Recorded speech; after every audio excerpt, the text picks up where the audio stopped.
Hey, this is Matthew Armstrong. And I'm Victoria Whitehead, and welcome to day 50 of our 100-day juice feast. Yay, day 50, halfway there to 100. And what an interesting 50 days it has been.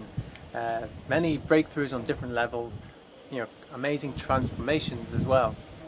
At the minute I'm drinking herbal tea. And this isn't just any herbal tea. This is tea that I got pine needles from the pine trees in the area. So organic pine needles, which has organic sulfur in, which is the same as getting MSM, in the powder form, but much, much better.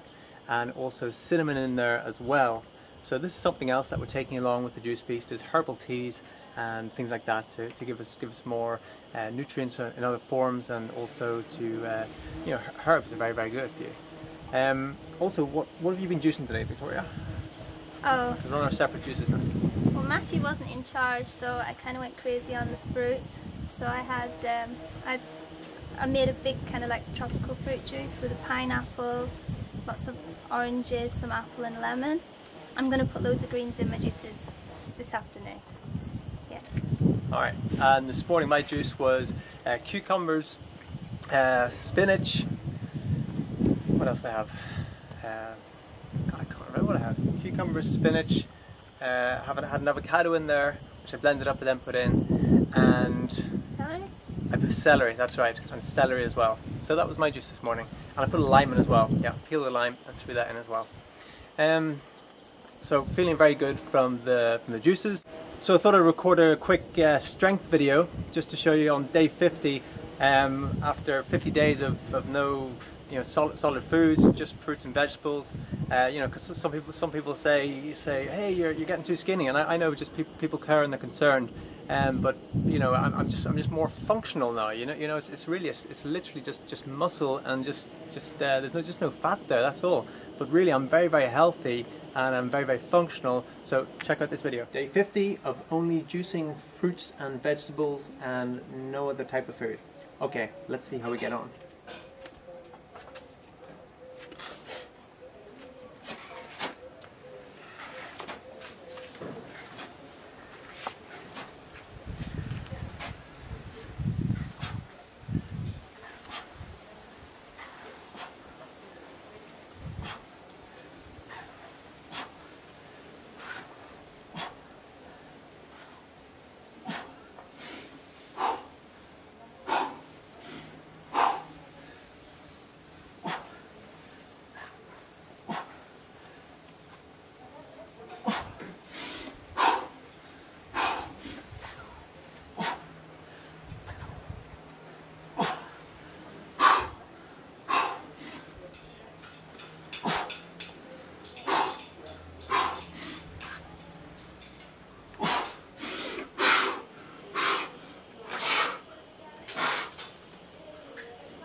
Alright, there's 20 pull-ups, 20 overhand full pull-ups on 50 days of just juicing fruits and vegetables. There we go. So today we got my measurements, and I measured my waist and it was 26 inches, which is brilliant. I'm really, really happy with that. I've been wanting 26 inches for ages. That's 6 inches off the waist in 50 days. Oh yeah, 6 inches since I started. When we first started juice feasting, I measured my waist and it was 32 inches. And when I actually look at myself in front of a mirror, I don't really notice much difference except for on my chest, which seems to have got smaller, but definitely it must have done, because when we measured it, it's 26 inches. So percentage wise, that's huge, Yeah. Huge reduction. My weight is currently 58.35 kilos, which works out about 9 stone 2 pounds, or if you're working in pounds, it's 128.6 pounds. And we also did a video just an hour ago of me, how I look now in my bikini, and I'm going to put that on Matthew's blog. I'm not 100% happy. I've still got quite a lot of cellulite on my legs, and Matthew told me that I'm just going to need to do a lot of exercise to get rid of that. It's not something, it's what Matthew always talks about, is a lot of people when they lose weight, they just become a thinner version of themselves, and in order to actually get the shape that I really want, I know I'm going to have to do a lot of exercise, so I'm going to be doing that. From today we're going to be doing lots of different exercises, and maybe I'll do some of the yoga postures as well. Okay, something that I wanted to share, because I believe it's important, is with this juice feast, you're releasing attachments. You're releasing attachments, and true freedom comes from releasing attachments.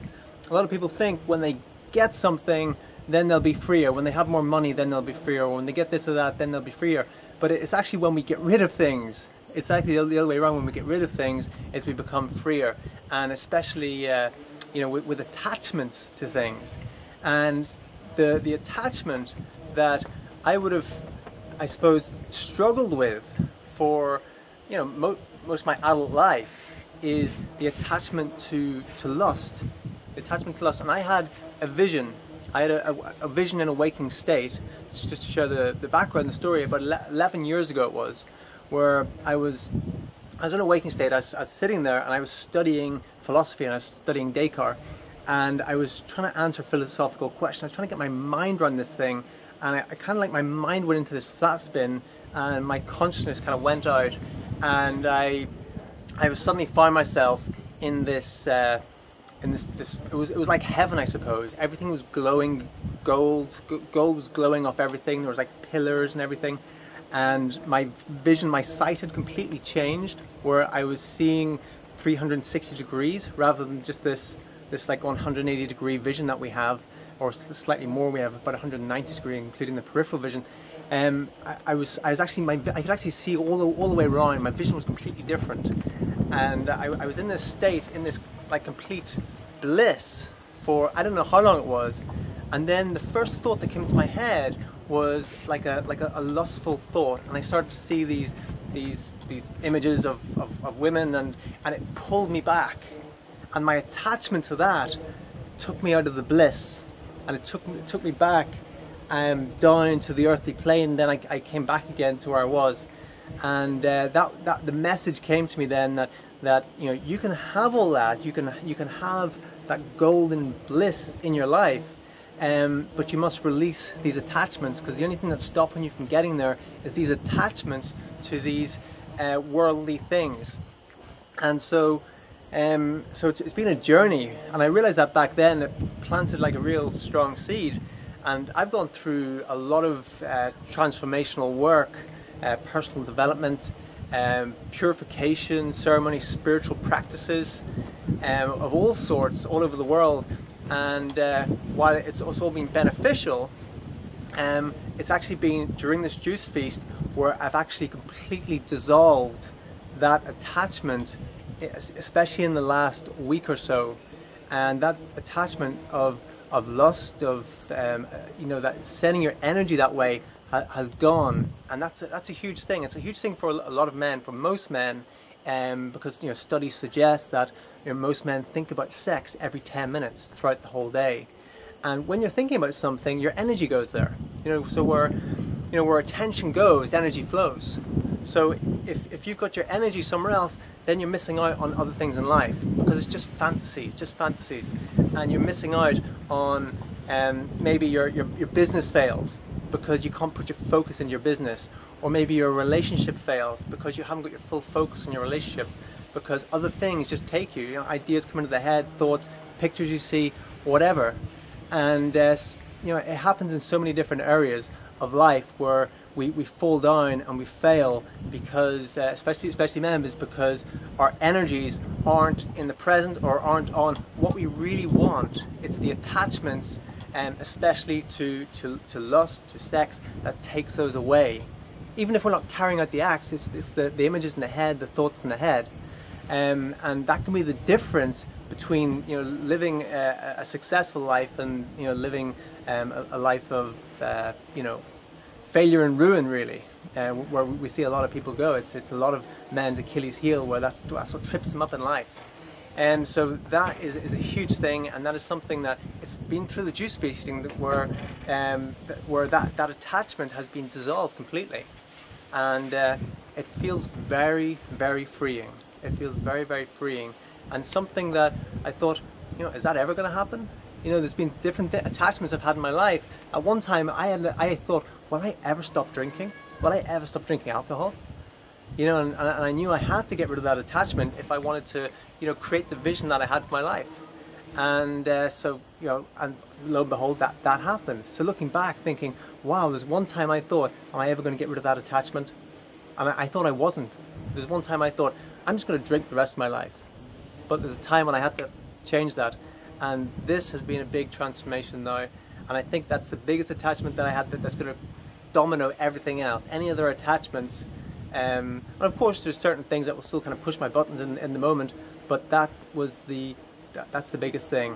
And so that's the power of this type of this type of cleansing. It hasn't just been the juice feasting. You know, I've been doing yoga each day, I've been doing meditation. You know, it's been the whole lifestyle as well. So that doesn't mean that I'm cut off from feeling. You know, quite the contrary. I can still absolutely admire the female physical form, but it doesn't take my energy anymore.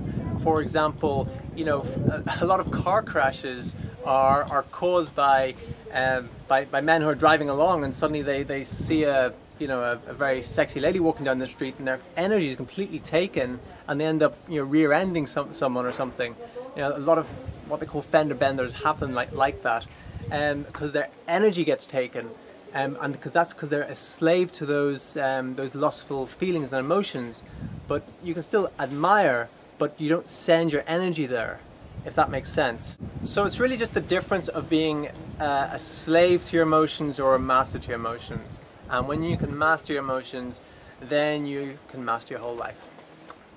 Alright, so I was just looking through some of the comments earlier on, and I just want to give a quick shout out to Shane Zilla, who you know, congrats on your juice feast. Sent me a message about day 16 and going well. You know, had a visit with family and was able to stay on the juice feast, no problem. So, you know, good effort on that. And also to Johnny Meher, who is asking if I'd show a posture for releasing tightness from the chest and the shoulders as well. And this can be a common thing. Tightness in the chest and the shoulders, especially if it's the chest and the front of the shoulders. It can be if we've been trying to protect ourselves from something in life, if we've been maybe fearful of something, if we've had some intimidation in our life of some sort, we tend to kind of close in like this. Quite often it comes from childhood, where we've been protecting ourselves, you know, protecting our heart and closing off. So this is something that, you know, we can really open up, and when we start to open up, it actually increases our confidence, increases our certainty, and you know, gives us a more stability in life. So this is the camel pose or posture, and so you just want to go on your knees and lift your toes up and plant the toes like so. And so we're going to open up the chest as much as possible, the front of the shoulders, front of the deltoids. So from here, just going to reach up one arm, reach all the way back, follow with the eyes, down to the foot, and then the other hand all the way back, down to the foot. And so having the fingers going down the foot and then the thumb on top here, looking all the way back. And once we are here, we're pushing the hips forward and opening the chest.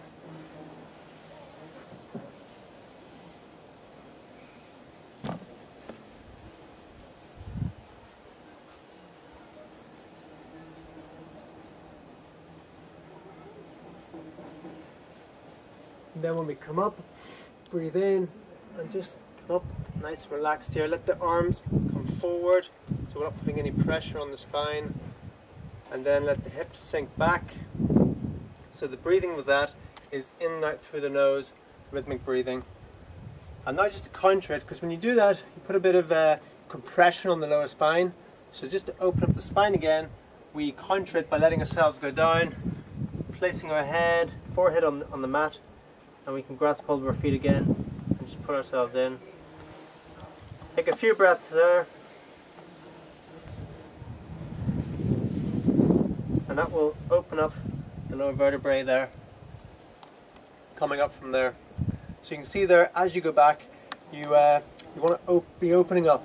So you're opening up the hands as you come back, placing them on, and that really opens up the chest here. And by doing that, we actually start to release negative emotions as well. It goes quite deep. It's a very powerful posture. So if you have any questions or comments on what Matthew was talking about today, leave us a comment down below and we'll get back to you as soon as we can. Also, if you haven't already, definitely make sure you subscribe, and we look forward to sharing our journey with you again tomorrow. My name's Victoria Whitehead. And my name's Matthew Armstrong. Take care.